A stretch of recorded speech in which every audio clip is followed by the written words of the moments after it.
I've got a good one for you today because if you have gotten into vibe coding on Google AI Studio or Bolt or Replit or any of those, and you've wanted to level this up to a platform that has more personalization, that you can customize more, that you can make your own, but still is dead simple for somebody who doesn't know how to code to vibe code apps and websites easily, oh, you're gonna love this because as soon as I discovered Cursor, it changed everything for me.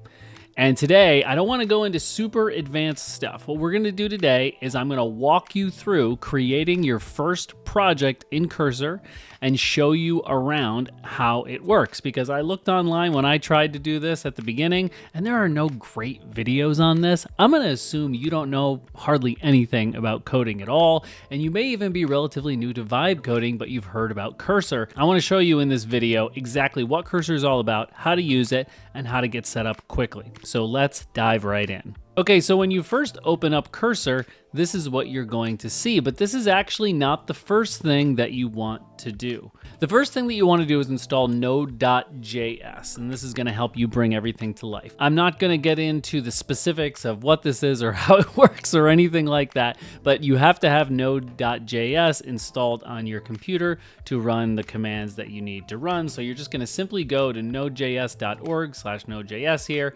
download the installer here, Windows, Mac, Linux, whatever you got. I have Windows, and then you'll be good to go. Once you have that installed, we can come right back to Cursor here. And in Cursor, you see I have these blurred out. I've signed a lot of NDAs for the stuff I'm working on. What can I say? First thing you want to do if you're just starting out from scratch is you just want to go to Open Project. And you're just going to want to open a blank folder. And you see as Cursor opens up, I have all this blankness here. And so this is what it looks like at the beginning. Over here, there's like a chat screen. Over here is empty. There's nothing there. Over here is empty. There's nothing there. What am I looking at is probably what you are wondering. So let's go through this. I love dark mode. Hopefully this works for you okay and you can see it okay on here because I always work in dark mode. Now over here, if you hit the left sidebar, this is where all your agents will be deployed. You can use multiple agents in this, and we'll touch on this a little bit later, but this is one of the huge, awesome things about Cursor is that you can essentially have a bunch of different AI agents with different models if you want working on things in your code base at the same time. It is awesome. On the right sidebar, we have our files. You can look through your files in your code base over here. You can search over here. This is the GitHub repository. We'll deal with that in a few minutes. And then we have this here, which is extensions that you can get for this, which you don't need to worry about right now. So I'm just going to go ahead and close this here, and you'll see this chat box looks like a vibe coding chat box. You've got the agent mode, which can actually do agentic things for you, tell it to do whatever you want. That's the normal thing that we're used to. And then we've got plan, debug, and ask. And that's just if you don't want it coding stuff for you. You just want to talk first. Over here, we have the models. And there are so many different models to choose from. It is nuts. You see, I have Opus 4.5 up here. It's the best model. It's absolutely incredible. I made a video on it. I'll link it in the description. So we have Opus, we have ChatGPT, Codex, regular ChatGPT, Gemini 3 Pro, Codex Mini, Grok Code, Grok 4. But that's not it. That's just what I've chosen to be here. If you go to Add Models, View All, these are all the models that you have access to. A lot. But they all cost different, and so you want to make sure to use the right one for the right tasks. More on that later. So you just choose your model here. I don't recommend using auto or even multiple models unless you're really trying to test something. Over here is your main chat screen with your current agent. I'm going to try to make this look as much like a normal vibe coding tool as possible, so I'm going to hit this up here. I'm going to hide those agents. I'm going to move this over so that I've just got the little box. Now it's already starting to look a little bit more like Google AI Studio or V0 or Bolt or Replit or something. So as we start with this, we're just going to start vibe coding with Opus. Let's build an app. And what I'm going to do is I'm going to give it the simplest prompt I've ever gave a vibe coding tool. I'm going to let it be really creative here. Build me an app that helps me track my kids' homework progress and grades. That's what we're gonna do. So we've got Opus here, all set, and we're just gonna hit send. And so it's just like a vibe coding tool. It's gonna tell you planning next moves, and it's gonna start immediately thinking. And let me just move this over so you can see absolutely everything here. I'll get rid of the agent. Yeah, there we go. So now you can see everything that it's doing. So it's made a checklist, it's gonna create the HTML structure, then it's gonna build CSS with distinctive design, then it's gonna implement JavaScript, and then it's gonna test the application in browser. That's something that Claude loves to do, but any of these can do if you want. It can actually test your apps and websites in the browser. Okay, so let's let this thing finish, and then I'll show you around a little more. Okay, our app is created, and I have to tell you, this is looking pretty slick. So I'm gonna do a few things. It opened up the terminal here. I'm gonna close that. And it opened up the files over here. I'm gonna close that. Okay, so we've got our app, and this is why Claude Opus is so freaking good. So when it comes up with changes or does anything, it tells you what's going on, what it is, what the functionality is, and then you get to choose to keep, review, or undo the changes. If you're a Vibe coder and you don't know what you're doing, you're probably going to keep all the changes, because if you go to review, you're going to go to something like this and you're going to say, I don't know what this is, and this is just HTML. So if we go back here to Homework Hero, you'll see that we can go to keep all, and that will lock in our changes. Okay, and now we can go through and test it. Now, you saw that what Opus did, and we don't always see this from all models, and it depends, and you can always ask it to do it, but it actually started a local server browser instance for us to be able to see what was going on. So it's true Vibe coding. You're not always going to see this, and the agent's not always going to do it for you, and that's why you installed Node.js along with other reasons. So you just want to either press Ctrl-J on the keyboard or go up here to toggle panel. So you'll open up a new terminal, and then you type in npm install, and then you'll see that it will go through that process. This is just what we need to get that going. And then we're going to type in npm run dev, and that's going to build a live development server. It's going to allow this to see us. So we hold down Control, we click this, and you see it'll just go into this. It's a local port here that we're on. So now we are in, we can close out our terminal and all that craziness. Made with love for busy parents. We can look at our app. It's done a very good job. This is very fun. No children added yet. We see that needs to change. I can't really read black text on white, right? Homework here, grades. Now to look back in here, if you hit the right sidebar, you'll see your files. So the Node modules are what we installed when we ran the npm space install command. And then we have some other files that make this thing go, okay?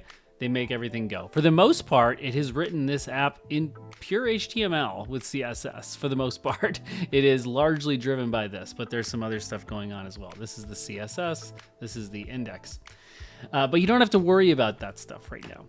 Let's just deal with a change, okay? So it's time to make this better. Okay, so what do we see here? Well, the first thing we saw was when you're adding a child, this is what happens. So let's break out a new agent. Something like this, I don't want to spend a lot of money on. When you're paying for Cursor, you're paying for usage, and it bills at exactly the same rate that the major LLMs bill at. So whatever they would charge you to use their API directly, you are paying exactly that in usage to Cursor, but you buy a membership box. So if you get the lowest tier, it's a $20 box, and you get $20 worth of usage, and it'll continue to tell you down here how much you have used, and some models cost more than others. So since they do, let's deploy a new agent right here, and you'll see this will pop up, and I'll hide that so that I can see this whole Vibe coding atmosphere here. And I'm gonna switch over to Composer, which is Cursor's main built-in tool that codes super, super fast, but is also kind of basic. For something like changing the text boxes in a modal, I think that that's absolutely perfect. So there's a few options here. I can take a screenshot. If you're on Windows, Windows Shift S, and just take a screenshot of this. I could tell it to look in the browser, and I could tag the browser. Or I could go up here to select element, and I could go find the element. Okay, so I'm going to just select the whole form content here, and then you see it's going to attach it there, and I'm going to say to the Composer one, The text field boxes are black and the text inside is black, so I can't read it. And you'll see how fast Composer is. It's gonna go through, plan its next moves, and look at that. Woo! Was that not the fastest coding you've ever seen? And it happens right in real time.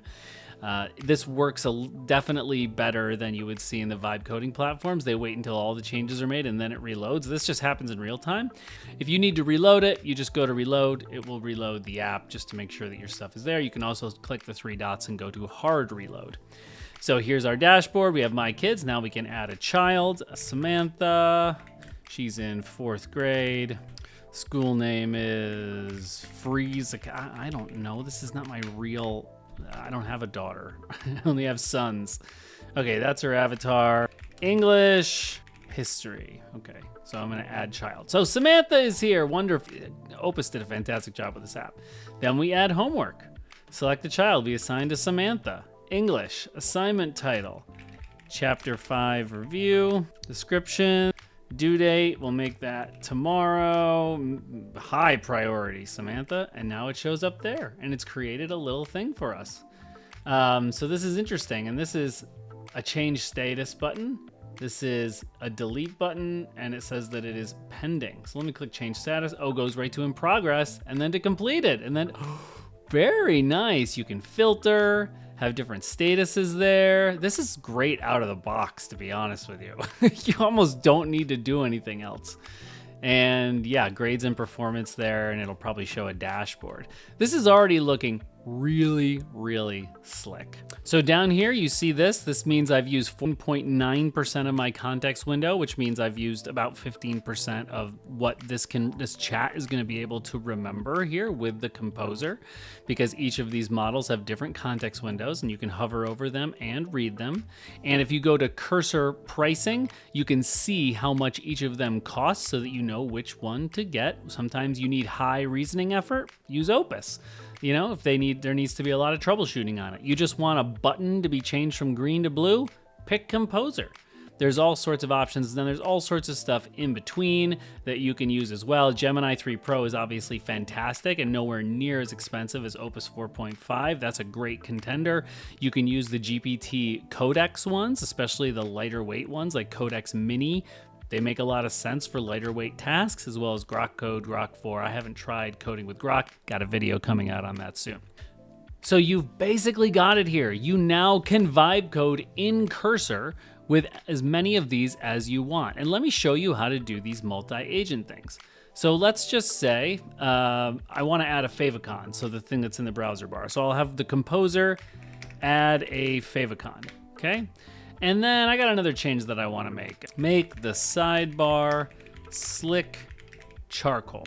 Okay, so these agents are going to work at the same time. You see, this one's already done, Composer's already done. It's added an SVG as a favicon, the image that goes in the browser window. I can say keep all, and then I can just go to archive. It'll cross it out. We know we're done with that. We know we're done with that. And under archive, it'll show these things as crossed out. It's also done with that. It's made it into charcoal. Very nice. You can deploy a ton of agents on this with different models for each one and just have it working in tandem, and they're not gonna step on each other's toes. We'll hide that sidebar. Now, when you're ready to move to GitHub, the first thing that you need to do, you go over to this tab, you go to the sidebar, then you click on this, right? It looks like 2 nodes connected with a little line. And then you're gonna wanna go to initialize repository, okay? And that's going to start this process. Now it's gonna show you all of the files that are going on here that you'd want to save in the cloud. So you can pick up this project later or deploy it when you're ready. So the first thing that you need to do, never push the commit or the commit and push button without putting a message in here. It will go into an infinite loading state and you will never be able to escape it. Instead, hit the little stars and it will do an AI generated change message. Hey, here's what we did. And then you're good to go. The only thing that's different here is for this, I always type in for the first time, commit.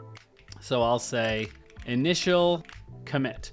And what you're doing when you're committing it is you're committing it, not pushing it to GitHub yet, but you're committing the files on your machine. So I'm gonna hit commit. And now it's there. When it's blue like that, you know that it's on your main channel. You start seeing pink, you know it'll be on GitHub.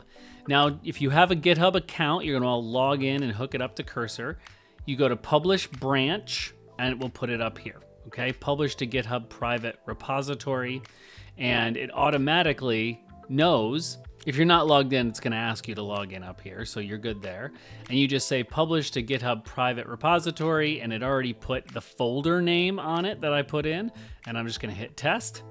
And then it's immediately gonna push that to the cloud. So if I go over to GitHub, I would see it there, and I could pick it up anywhere else that accepts that. Or I could go to another computer and pull it down from there and start working on it on another computer. And you can see that little pink cloud means this is the version that's in the cloud, and this is the version that's on the machine. So we are in good shape here.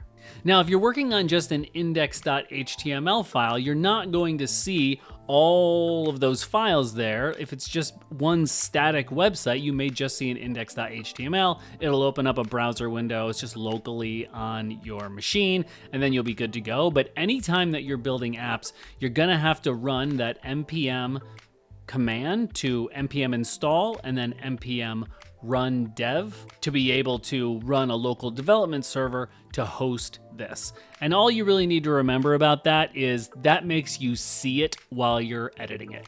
That's it, and you're good to go. That's Cursor 101. This is the best vibe coding tool out there. I'm telling you. This is the best. And if you set it up as I showed you in this video, I think you will never go back to those other platforms, especially at those prices. You might as well spend your money here, have more flexibility and much more speed and competence without needing to know code. Seriously. This is my favorite app. I have built dozens of apps and websites in this, slick as ever, with access to all of these models, and I couldn't be happier. If you have any questions about anything that I wrote in here today, drop them in the comments. This was super beginner. I realize if you're watching this and you are a big seasoned developer, you're gonna watch this and you're gonna be like, he hasn't even scratched the surface of Cursor. My goal was not to go beneath the surface here. My goal was to show you the surface so that you can understand it, so that when you're using Cursor for the first time, you will not feel blown away and intimidated to the point where you just uninstall it from your computer immediately. I want you to get value from this because it really is an incredible tool that allows you to spin up stuff super duper fast. I've got goodies in the description for you as always, and I'll see you in the next video.